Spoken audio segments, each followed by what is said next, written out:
Hello. Good morning. It's Monday, and it's Learn Your Geography and Your Original Inhabitant Monday. So some of you folks out there, I've talked to a lot of people. I put that original video out about the artwork that's coming into Orange, and I haven't heard anything beyond what I'm about to share with you as yet. Not to say that there isn't a diverse group of opinions out there, but I did get a lot of folks that were willing to speak off the record. And I'll read from some of those. These were all given to me in writing by a lot of folks. And it doesn't seem to be mean-spirited. It's just kind of a puzzlement and bewilderment about what's sort of arcing out in front of us.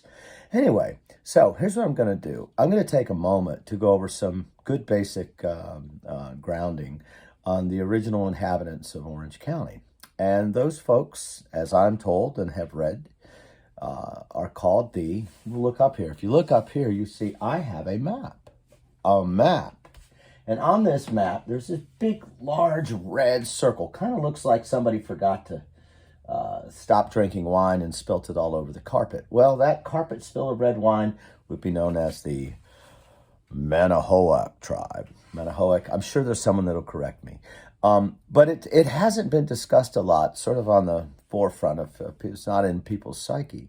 But they were an interesting tribe because they spoke a very different base language, which was Siouan. And if you think of the Sioux, all you have to do is go back to some of those early Westerns. Oh no, the Sioux Indians, they're ferocious. Well, interestingly enough, the Manahoacs were also considered to be pretty, let's say, they'd tell you to get off their porch in a moment's notice, but they're also known as a jovial group. Very strong, ferocious fighters, and also very jovial. They were known as a jovial group. This term is raised quite a bit.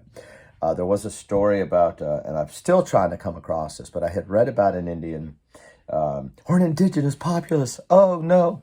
Anyway, a gentleman who was one of the few left, because interestingly enough, if you go back to Spotswood's conversations, as represented, as I've been told, is that a lot of folks were afraid to settle Orange, and then they did the Golden Horseshoe ride back in the 1715, I believe.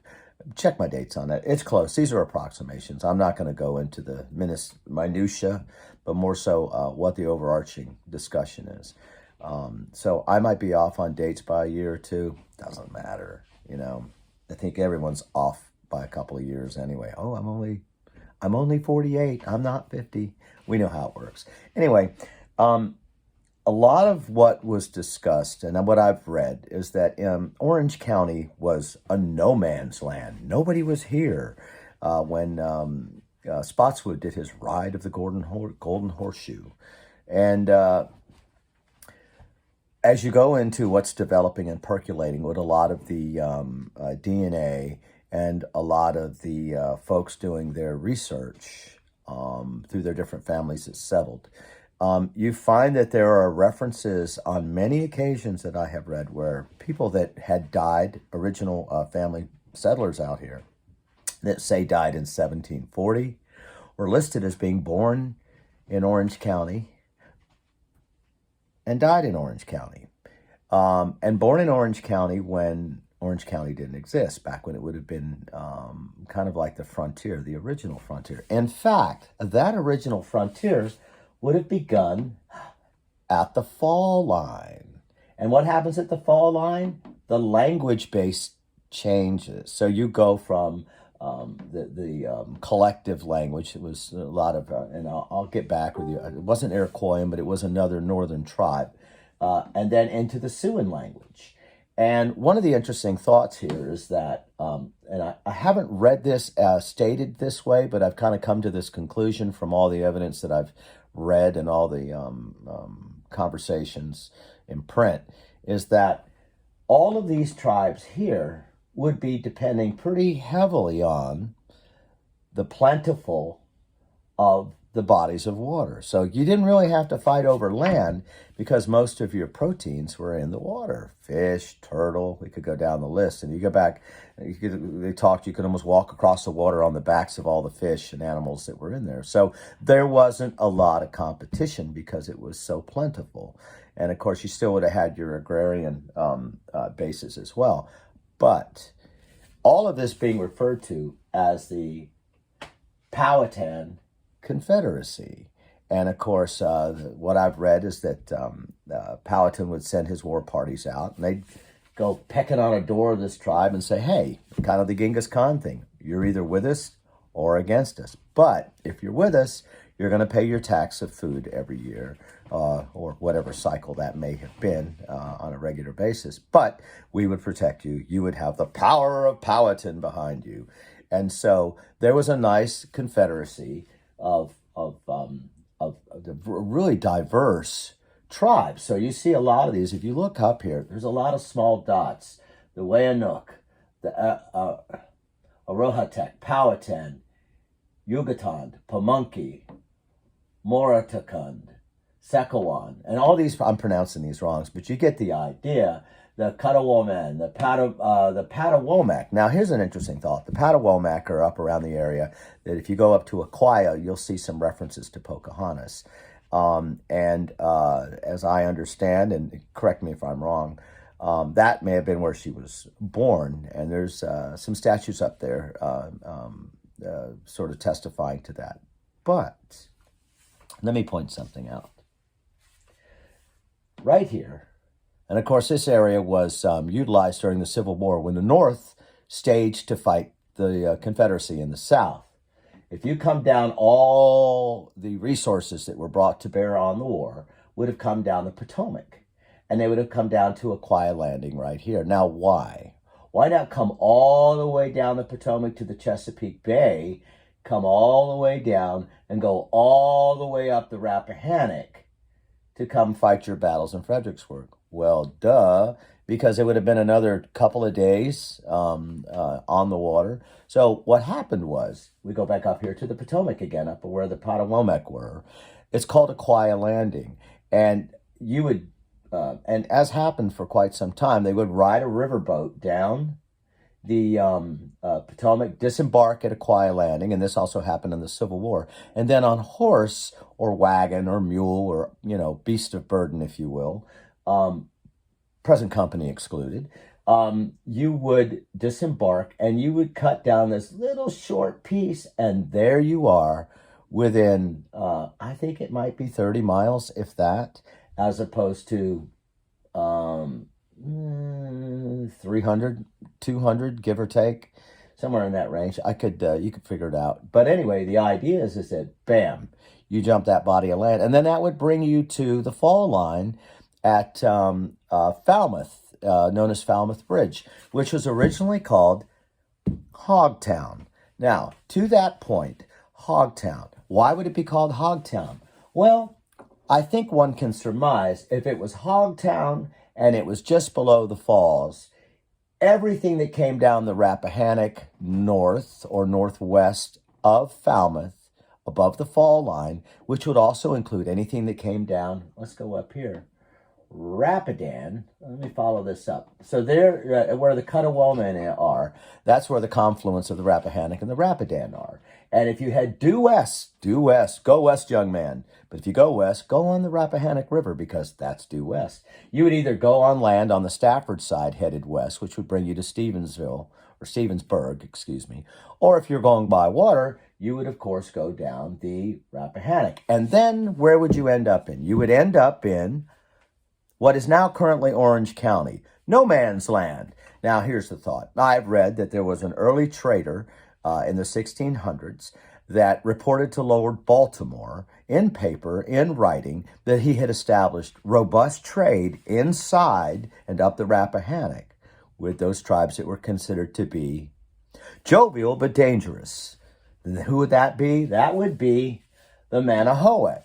So, if you want to make a painting in Orange County and you want to reflect the beginnings of Orange County and its history, and you want to do a service to it, why go to inner city urban art when you could actually go back to the first inhabitants of Orange County, the Manahoics?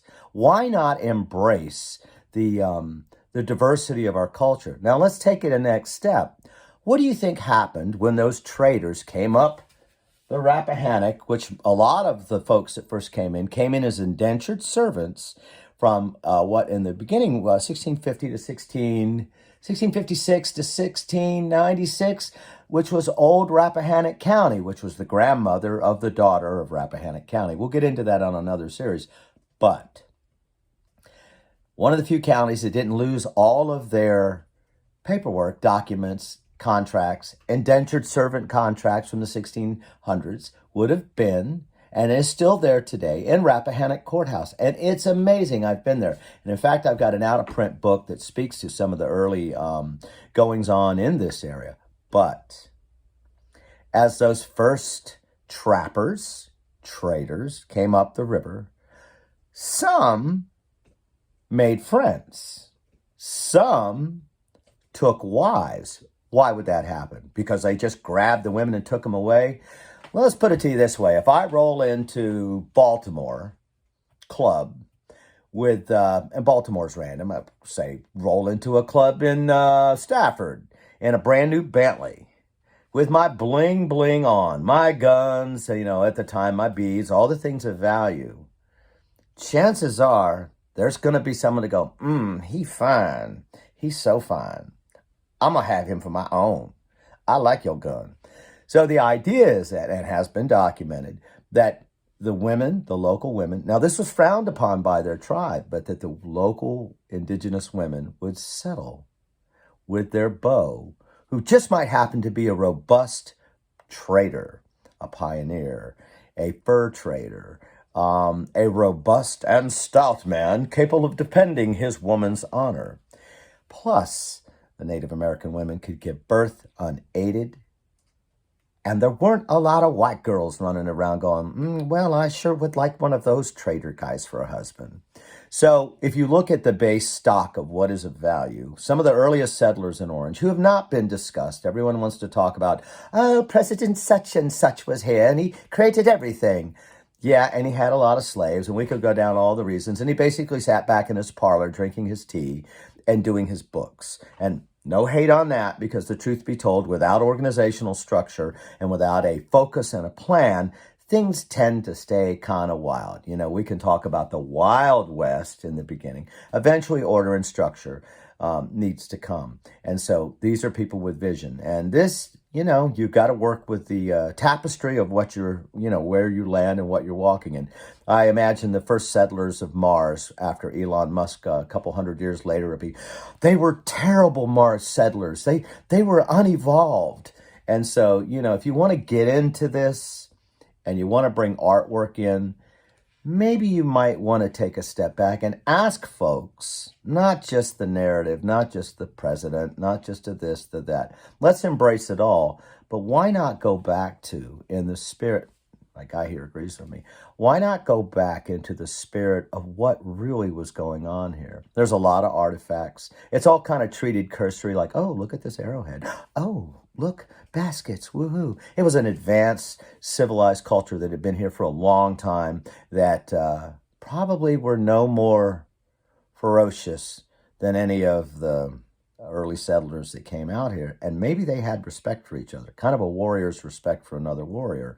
And what's interesting is that a lot of the settlers that came to Orange who left after Spotswood's infrastructure started really taking hold to Kentucky, to North Carolina, to Tennessee, were quick. And as Jim Webb, Senator Jim Webb had pointed out in his book, Born Fighting, a lot of them, when they left this area and they filed census reports later on, listed themselves as being Native American.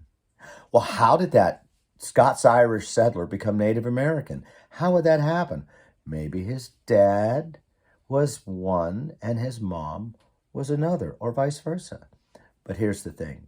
I think if you really want to get into artwork in Orange, I think you really need to take a step back from the narrative of all the research that's been done from books and with a click of a mouse, and ask yourself, if we go back to The large Manahoac tribe. Maybe there's an opportunity to talk about there's more that unites us than divides us. Motley Patriot. We'll follow up with some more information about. I've gotten a lot of submittals from some folks. I think it's going to be a little controversial. It might upset people. Might make me a target. Oh, he's a bad person. He doesn't like this urban art. I actually liked the piece of artwork that was there, but I think it was planned to come in with something that you kind of happy and fuzzy and stick it over there in the alley, and we'll broach the idea. That's how I would do it. I'm not saying that's what they were thinking, but it's certainly what I would think is to broach the idea.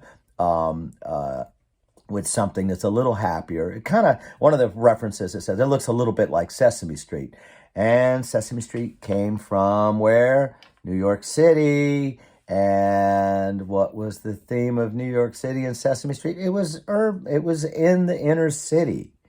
And it was celebrated because you have to celebrate who you are and where you come from in a spirit of positive embracing of yourself, your culture, and others.